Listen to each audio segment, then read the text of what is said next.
You should be careful. That exercise can jack up your shoulder. Oh, I don't want that to happen. Yeah, it causes shoulder impingement and can cause rotator cuff tears. So you better stop doing it. Welcome everybody. I'm Dr. Sam Spinelli with Assistant Athletics. And I'm Dr. Ryan Van Nieuwenhuis, also known as the Barbell Doc. And today we're talking about the upright row. The upright row is an interesting exercise, and in some circles it's utilized to build the upper back and the shoulders. Whereas in other circles, it's guaranteed as a shoulder wrecker. Today we're going to break down the movement and analyze why some people think it's a risk. We're also going to look at what the research says on it and give some other movements that you can sub in case you can't do it. Now, if you're looking for content on mobility, strength, or just moving better in general, make sure you subscribe to our channel below. Turn on the notification settings so that you don't miss any tips.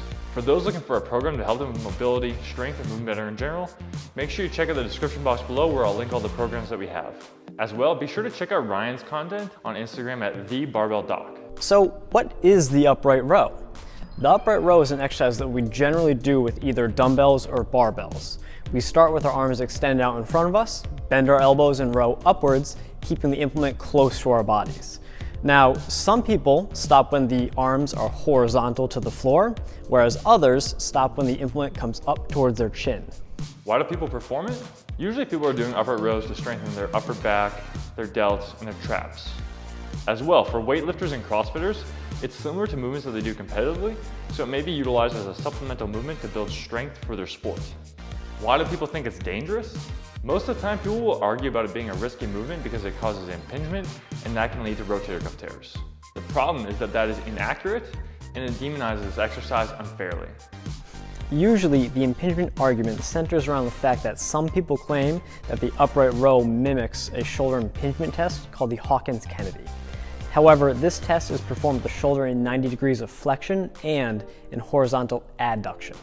In contrast, the upright row is performed with the shoulder in an abducted position, which is fairly different from a joint congruency standpoint. As well, we can look to a paper from Brossman et al. Where they looked to examine shoulder movement under X-ray imaging and MRI imaging, where they were looking at what level of impingement occurred at different degrees of range of motion. They found that the supraspinatus began to impinge as early as 30 degrees of abduction and shoulder flexion. We don't generally see people reporting symptoms like shoulder impingement at as low as 30 degrees, and so this kind of tells us that this is not so clear cut. Further, for anyone who's thinking that that was just the start of impingement and as you go higher that there's an increase in impingement, well, that's true, except for that they saw peak impingement occurred at 60 degrees of abduction and 60 degrees of flexion. So once they got past that, it actually decreased. When we consider that and lay over other factors such as exercise is just as effective for shoulder impingement as surgery is, and the fact that there are many people out there who have some level of rotator cuff tears without having any symptoms, things start to look a lot less clear for this topic. Now, there are going to be some people who have symptoms with the upright row, but that's with any exercise out there. For those people, we can first try a few modifications. Firstly, try swapping between either a barbell or dumbbells.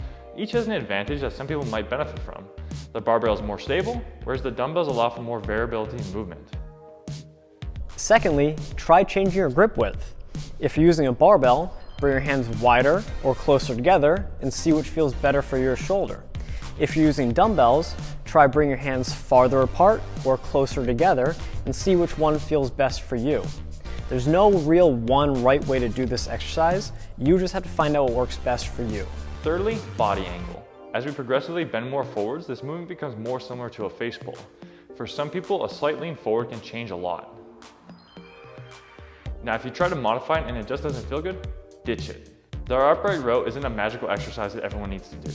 There are a lot of other exercises that we can sub in for that have just as many benefits or more. For instance, if you're looking to work your delts, doing some kind of lateral raise can be a great alternative, whether it be the regular lateral raise or a side hanging lateral raise or some other variation. In contrast, if you're looking to strengthen your traps, then you can simply sub it in for a dumbbell or barbell shrug, or you can do some form of an incline shrug or upward shrug. Hopefully you can understand from this video that the upright row is not an inherently dangerous exercise. There are lots of people who will be fine doing this exercise, and others who it simply won't feel good for. If the movement doesn't align with your training goals, don't feel the necessity to do it. But if it does align with your training goals and it feels fine to do it, get after it. Thanks for watching, and we'll see you in the next video.